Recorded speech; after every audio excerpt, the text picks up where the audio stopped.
ॐ स्थापकाय च धर्मस्य सर्वधर्मस्वरूपिणे अवतारवरिष्ठाय रामकृष्णाय ते नमः।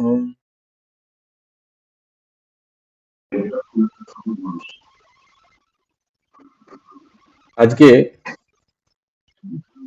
কল্পতরু দিবসের কল্পতরুর ব্যাপারটা কি সেটা নিয়ে আগের বছর আমাদের আলোচনা হয়েছিল।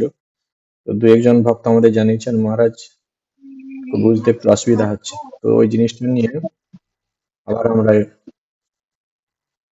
ভালো করে সহজ করে বোঝার চেষ্টা করব।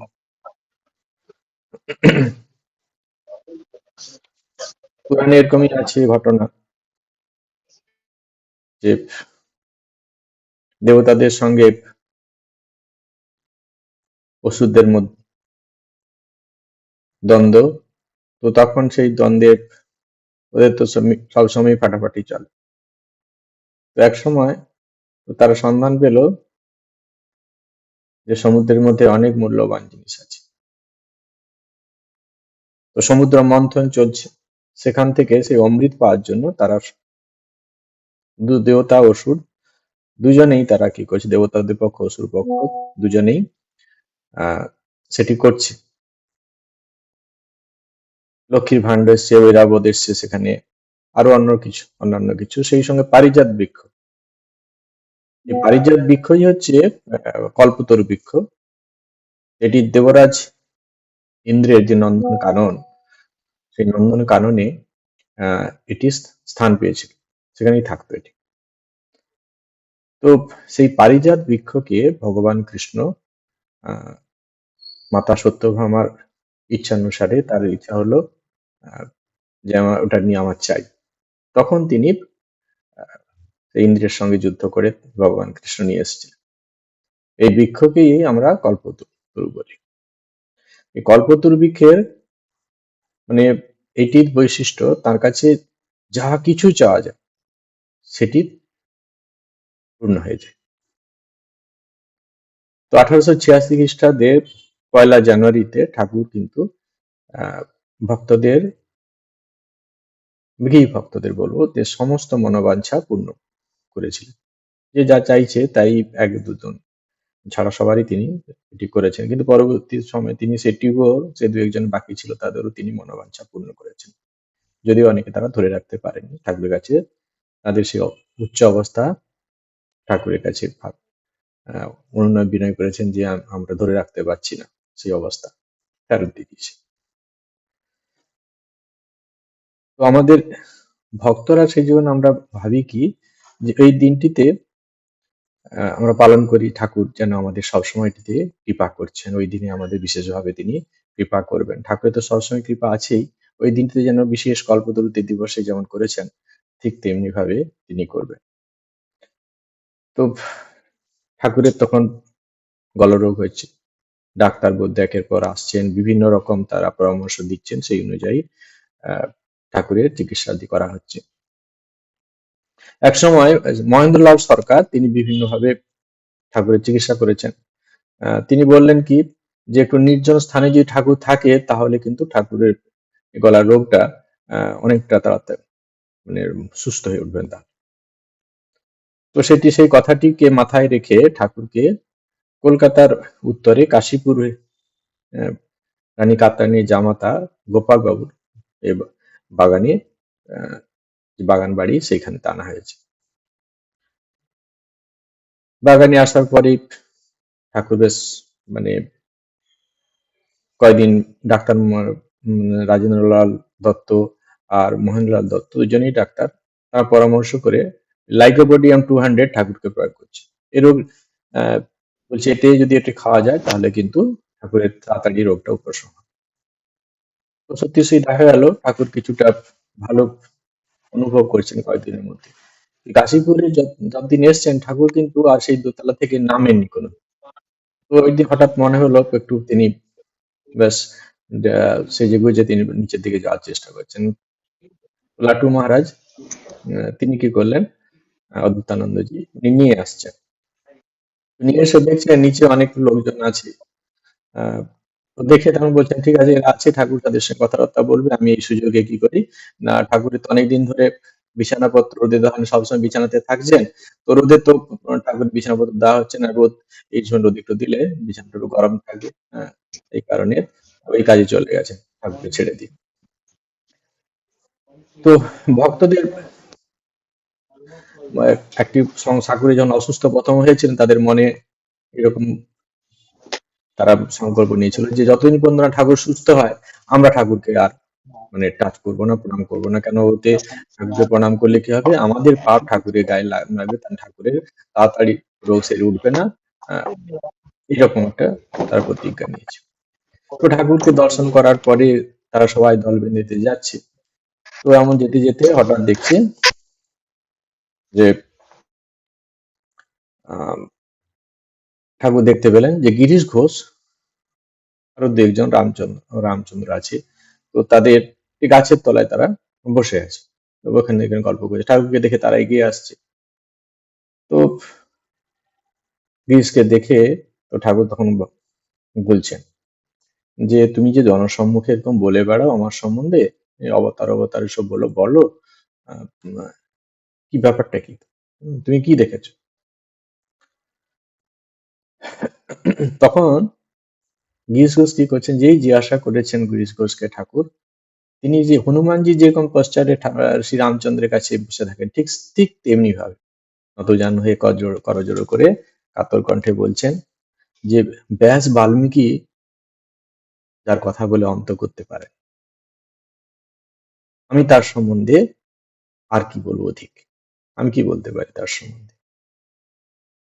তো এই যে কথাটি, এটি খুব তাৎপর্যপূর্ণ কথা, যে স্বয়ং ভগবান তিনি যখন অবতার লীলা করতে এসছেন, আহ, ভগবানের তিথি করা যায় না, ঈশ্বরের রীতি করা যায় না, ঈশ্বরের রীতি করা যায় না, অনন্ত গুণের অধিকারী, যতটাই বলবো তার থেকে যেন ছোট হয়ে যায়, যতই তাকে প্রকাশ করার চেষ্টা করি না কেন, তাকে কোনোদিন তার গুণ তার ক্রিয়া আমরা কখনোই ভাষা দিয়ে প্রকাশ করতে পারবো না।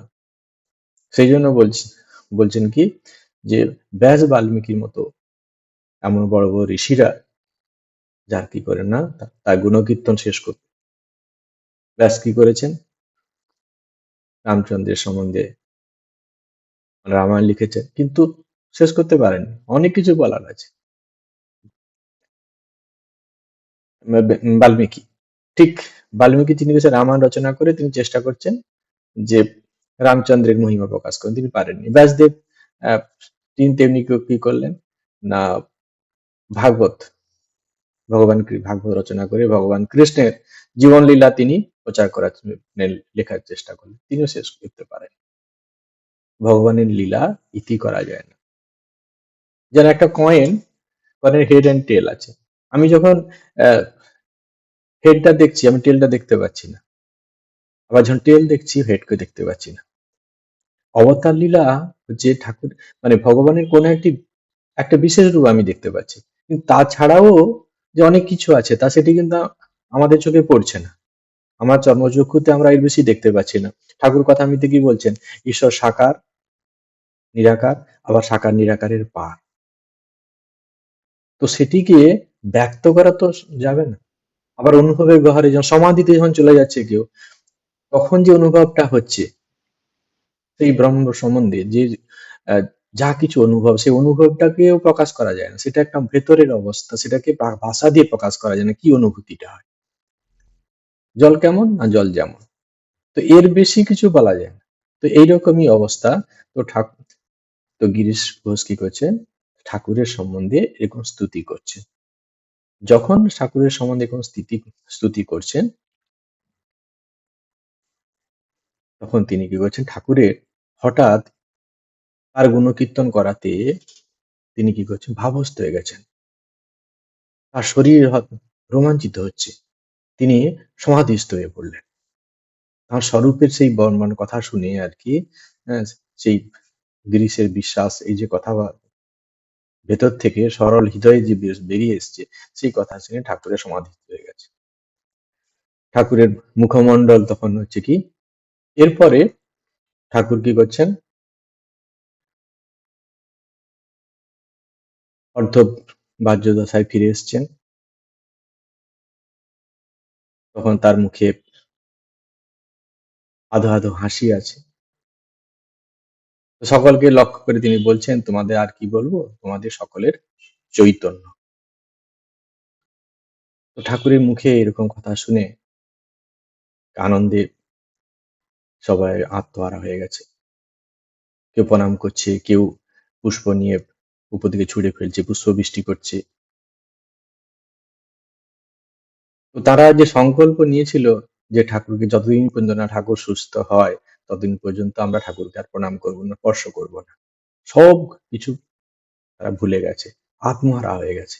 ঠাকুরকে সব কাছে যে প্রণাম করছে, ঠাকুর সবাই বক্ষে হাত দিয়ে দিয়ে বলছে তোমাদের চৈতন্য, আর বলছেন সবাই একটা আলাদা আনন্দ, দিব্য আনন্দে সবাইকে কিছু হচ্ছে বহির্ভূত হয়ে গেছে, আলাদা জগতে চলে গেছে। কেউ হাসছে, কেউ কাঁদছে, ধ্যানের গভীরে সব ডুবে যাচ্ছে।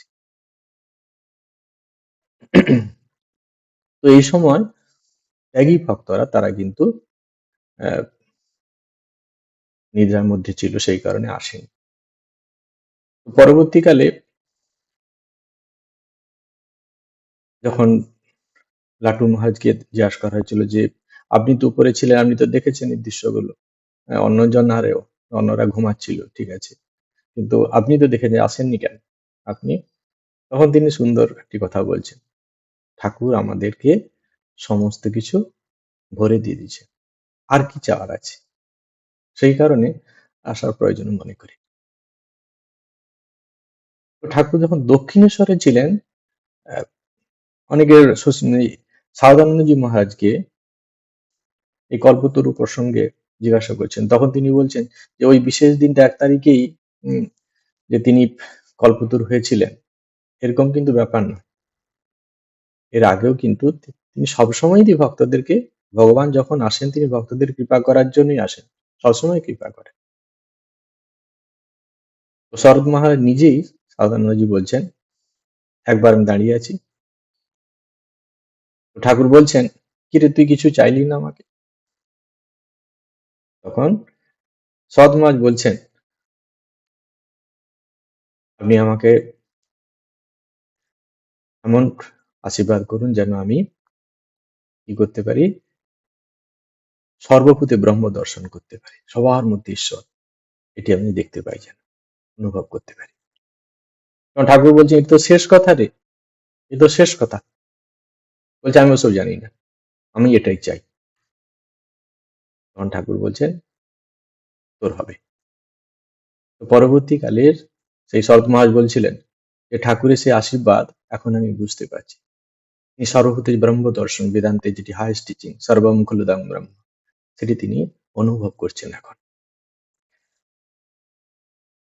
ঠাকুরকে সব সময় তিনি কল্পতরু, অবতার পুরুষরা যখন আসেন তিনি কল্পতরু। নরেন্দ্রনাথকে তিনি যখন প্রথম অবস্থায় গেছে, ঠাকুর টাচ করে কি করলেন, এমন টাচ করছেন প্রথম অবস্থায় তিনি বলছেন না, হ্যাঁ আমার তো কে আছে, আমার বাপ মা আছে, টাচ করে সেই অবস্থা থেকে নিয়ে চলে এসেছে।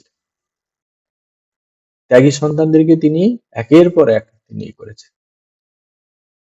মধুরবাবুকে এখন দেখা দিচ্ছে, হৃদয়রামকে কি করছেন, তাকে টাচ করে কি করছেন, তিনি চেয়েছিলেন, এমন উচ্চ অবস্থা প্রাপ্ত হয়ে গেছে যে যে চলো মামা আমরা দেশে দেশে আহ, ধর্ম প্রচার করি, মানুষের কল্যাণ করি, এই যে ভাবনাগুলো এসছে, সে উচ্চ অবস্থা, তাহলে তিনি তাঁর কৃপাতে সবগুলোই সম্ভব হচ্ছে। তাহলে তিনি কল্পতরু শুধু ওই বিশেষ দিনটাতে হয়েছে আমরা বলতে পারবো, কিন্তু যুক্তির আলোকে যে দেখি বিভিন্ন ঘটনাগুলো, তখন বলে যে ঠাকুর তখনও কল্পতরু হয়েছে, যে যা চাইছে তাই পেয়ে গেছে।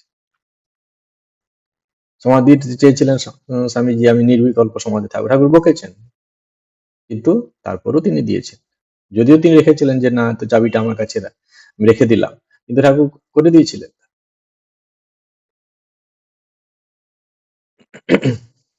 ঠাকুর এই যে কল্পতরুর ব্যাপারটা, ঠাকুর তিনি কি বলেছিলেন কি, যে সময় তিনি কি করে হাটে হাঁড়ি ভেঙে দিবেন, হাটে হাঁড়ি ভেঙে দিয়ে যাবেন। তো এই যে কল্পতরু হচ্ছে সেই জায়গা, সেই জায়গা যেখানে তিনি কি করছেন, তার আত্মস্বরূপ তিনি প্রকাশ করছেন, তিনি যে কে, সেটি তিনি বলে গেলেন, তিনি সে প্রকাশ করলেন। ঠাকুর এক সময় বলছেন কি, যখন দেখবি আমি সবার হাতে খাচ্ছি, এর তার হতে আমি খাচ্ছি যখন, তখন ভাববি কি আমার আর বেশি দিন নেই, আমার এই নরলীলা আমি তাড়াতাড়ি শেষ করব। অনেকগুলো ঘটনা তিনি এখানে বলেছিলেন। তো সেই আহ, একটি বিশেষ যে আমরা যখন ঠাকুর সবার সঙ্গে একটি হাটে হাঁড়ি ভেঙে যাবে, তিনি যখন বলেছেন যে যাওয়ার সময় হাঁটি হাঁড়ি ভেঙে যাও, তো প্রকাশ করলেন, তখন ওই বোঝা যাচ্ছে তিনি এবার লীলা সম্বরণ করবেন। সবার হাতে খাচ্ছেন, যাত্রা মানছে না, উচ্ছিষ্ট খাচ্ছেন, তখন বলে দিয়েছেন যেরকম অবস্থা যখন হবে ভাববি যে এবারে আমার নরলীলা শেষ, আসরই বেশি দিন থাকবে না। তো তিনি ইঙ্গিত দিচ্ছেন, এটি কল্পতরু ঠিকই আমাদের কাছে, কিন্তু তিনি ইঙ্গিত দিচ্ছেন যে তিনি এবার লীলা সম্বরণ করবেন। মথুরবাবু তিনি করে দিয়েছিলেন। মথুরবাবুকে তখন দুটো পা জড়িয়ে ঠাকুর কি করছেন, বলছেন যে বাবা তোমার ভাব তুমি নাও, আমার এসব কাজকর্ম আর চলছে না।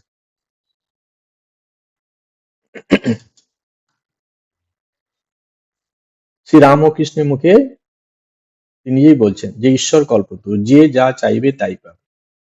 আবার সেই ঈশ্বর যখন অবতার বা দেব মানব হয়ে ধরা আসেন, তখন তার কৃপা আহ, আরো যেন বেশি, আরো বেশি হয়। এটা কেন না, উপনিষদে আমরা পাচ্ছি ঋষিরা বলছেন যে আত্মোপলব্ধির পথ সেটা কিরকম, খুব কঠিন। ক্রস্য ধারা নিশিতা দূরত্বয়া দুর্গম পথস্তৎ কবর বদন্তি। খুব কঠিন পথ, খুব কঠিন পথ। কিন্তু যখন অবতার পুরুষ আসেন, তখন তাকে মাধ্যম করে, তাকে সিঁড়ি করে, তিনি যেন সিঁড়ি স্টেপ, তো সেই সিঁড়িতে তাকে দিয়ে খুব সহজে আমরা কি করতে পারি, সেই চরম আত্মমূল্য করতে, তাকে দেখা মানেই হচ্ছে সেই সমস্ত কিছু পাওয়া হয়ে গেল।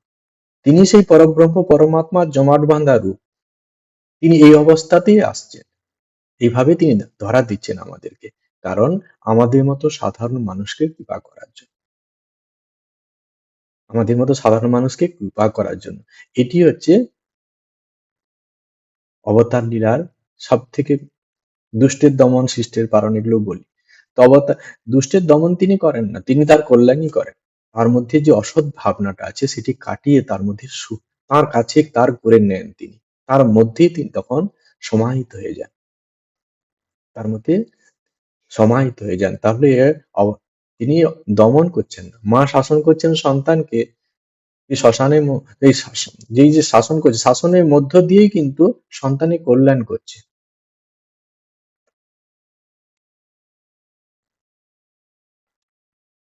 ঠাকুর বলছেন যে কল্পতরুর কাছে চাইতে হয়।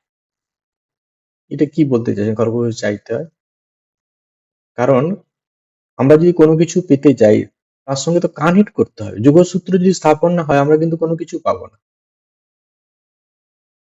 আমি এক নদী থেকে আমি জল আনতে চাই, তো সেই কারণে কি হচ্ছে, ড্রেন কেটে, একটা খাল কেটে, নালা কেটে আমাকে কি করতে হবে, যে জায়গায় জল আনতে চাই সেখানে পর্যন্ত ড্রেন কাটতে হবে, নাহলে তো জল যাবে না। সেরকম যখন আমরা যোগসূত্র যতক্ষণ না স্থাপন করব, তখন আমাদের ভাবের আদান প্রদান ঘটবে না। সেই কারণে আমাদের সূত্র স্থাপন করাটা খুবই মানে ইম্পর্টেন্ট। কল্পতরু কাছে আমাদের কি করছে, প্রার্থনা করতে হয়। তো প্রার্থনা তো করবো ঠাকুরের কাছে, আমরা প্রার্থনা করব, কিন্তু আমাদের মন মানসিকতা যেমন, যে আমরা কি প্রার্থনা করব, আমরা সাধারণ জিনিস যে আমাদের বুদ্ধির লেভেল যেমন, সেই অনুযায়ী আমরা কি সাধারণ জিনিস চেয়ে, সেগুলো আমাদের জন্য কি করবে, হয়তো সাময়িক ভালো লাগবে, কিন্তু পরবর্তীকালে সেগুলো আমাদের জন্য দুঃখদায়ী হবে। যদগ্রে অমৃত ভ্রমম পরিণামে বিষণ। যে প্রথম অবস্থায় সেগুলো ভালো লাগবে, হয়তো আমাদের মনের বা বুদ্ধির লেভেল যে ধরনের আমাদের স্তর, সেই অনুযায়ী সেগুলোকে মনে খুব আনন্দের সঙ্গে গ্রহণ করব, আমরা কিছুদিন উপভোগও করব, কিন্তু পরবর্তীকালে আমাদের জীবনটা বিষময় হয়ে যাবে। কেন? আমাদের নিত্যানিত্য বস্তু বিবেক নেই। কোনটা নিত্য বস্তু, কোনটা অনিত্য বস্তু, কোনটা গ্রহণ করা উচিত, কোনটা গ্রহণ করা উচিত নয়, এ ব্যাপারে আমাদের ঠিক সেই রকম গভীর ধারণা আমাদের নেই। আমরা কি করি? যেগুলো অনিত্য বস্তু, যেগুলো দুদিন পর হারিয়ে যাবে, যেগুলো আমার জন্য পীড়াদায়ক, সেগুলোকে আমরা চেয়ে বসছি, সেগুলোকে আমরা চেয়ে বসছি। তো সেই জন্য আমাদের কি করতে হয়? ঠাকুর কি দিলেন? আমাদেরকে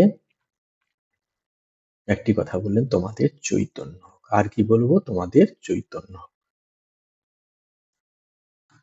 তো এই চৈতন্য হওয়ার কাছেই আর কি আমাদের সমস্ত কিছু আছে। হুঁশ হওয়া, চৈতন্য আমাদের তাহলে চেতনা মানে কি? আমরা কি জড় নাকি?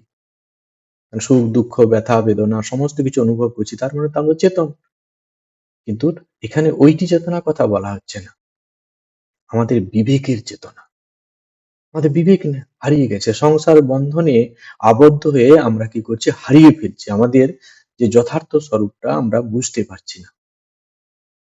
সংসারে এসে মায়ার বন্ধনে পড়ে আমরা আমাদের যে যথার্থ স্বরূপ সেটি আমরা ভুলে গেছি। এটাকে সত্য বলে মনে হচ্ছে, এই সংসারটাকে সত্য বলে মনে হচ্ছে। এটা যে আমাদের আসল জায়গা নয়, এটা আমরা ভুলে গেছি। স্ত্রী পুত্র কন্যা পরিজন আত্মীয় স্বজন এদেরকে পেয়ে আমরা ভাবছি যে এরাই সত্য, এরাই চিরদিন এদের সঙ্গে আমরা থাকতে পারবো, এদেরকে ধরে রাখতে পারবো, এরকম ভাবি। বিভিন্ন ঘাত প্রতিঘাত জীবনে আসে, তারপরেও আমরা কি করি? বুঝতে পারি না। কেন বুঝতে পারি না? আমাদের হুঁশ নেই বলে। আমাদের হুঁশ নেই। সেই কারণে ঠাকুর কি আমাদের আশীর্বাদ করলেন কি? তোমাদের চৈতন্য হোক, তোমাদের হুঁশ হোক। কোনটা ন্যায়, কোনটা অন্যায়, কোনটা নীতিযুক্ত পথ, কোনটা অনৈতিক পথ, সে সম্বন্ধে তোমাদের ভাবটা ঠিক সজাগ হোক। সেই জিনিসটা তোমরা, সেই ভাবটাকে যেন ঠিক ঠিক বুঝতে পারো, সেই জিনিসটা তোমরা যেন বুঝতে পারো। সেই কারণে ঠাকুর কি বললেন? যে তোমাদের চৈতন্য। আর এই চৈতন্য হওয়ার পেছনেই আছে আমাদের ঠিক ঠিক আনন্দ পাওয়ার চাবিকাঠি।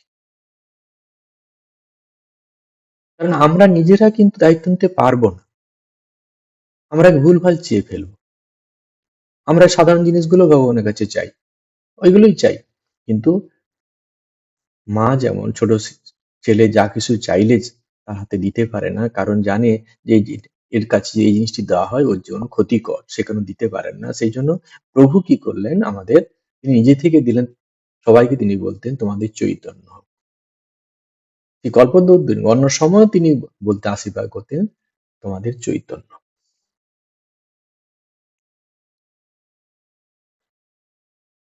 চৈতন্য মানে হচ্ছে আমাদের চেতনার ভাব। তাহলে আমাদের হুঁশটা, সংসারের মধ্যে আমরা যে জড়িয়ে পড়ে আমাদের যে হুঁশ আমরা হারিয়ে ফেলেছি, সেই হুঁশটা যাতে পুনর্জাগরণ ঘটে, সেটি তিনি তিনি চাচ্ছেন, সেটি আমাদের করে দিলেন।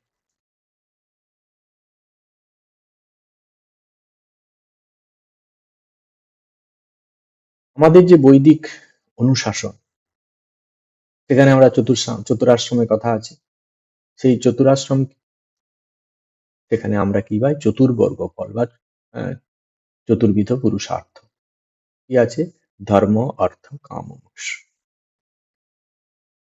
এই বৈদিক অনুশাসনগুলো আমাদের কিন্তু পালন করতে হয়। চতুর্শ্রেণীর মধ্যে কি আছে?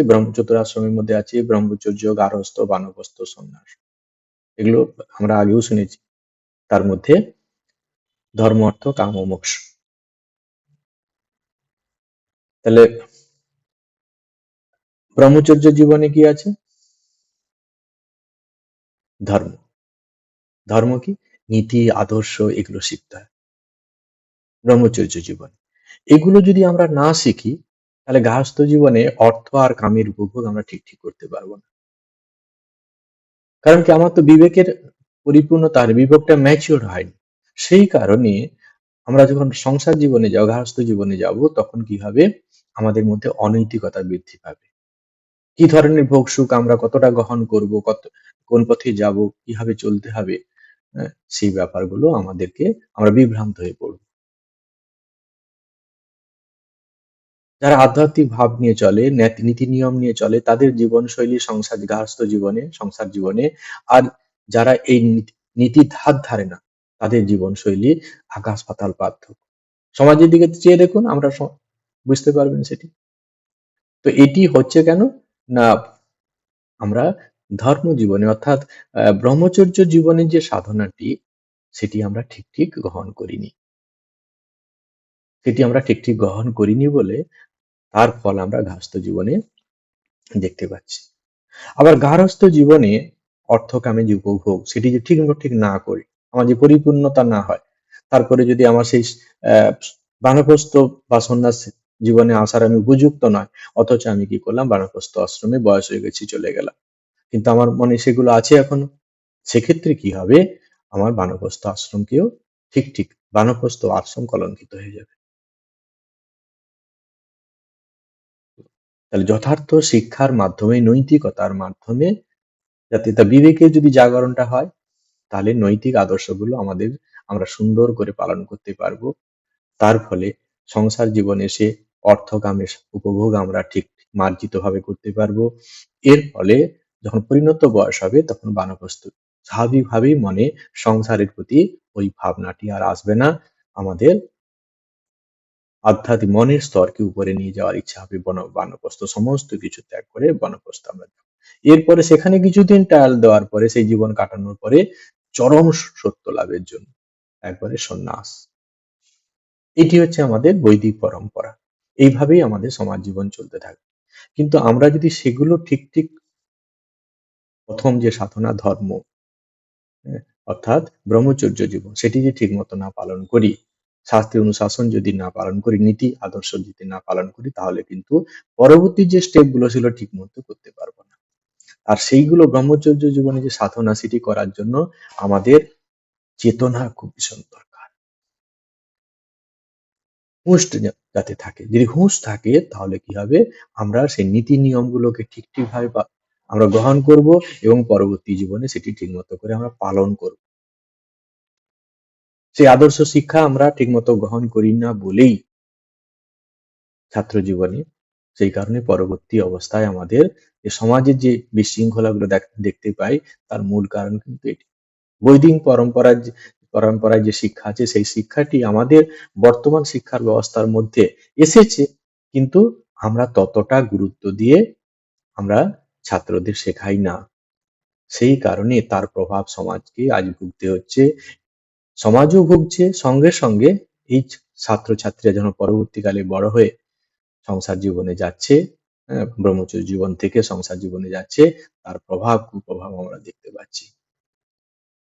গৃহস্থর পরে যখন আমরা তো এরকম এখন বানপ্রস্থ সন্ন্যাস, সেই ধরনের বানপ্রস্থ আশ্রম তো নেই, সেটাই কি এই গার্হস্থ্য আশ্রমের সঙ্গেই সমস্ত কিছু যুক্ত হয়ে গেছে। কিন্তু মনের যেহেতু পরিপক্কতা নেই, তাহলে সমস্ত কিছু নাকারাত্মক রূপ ধারণ করেছে তখন।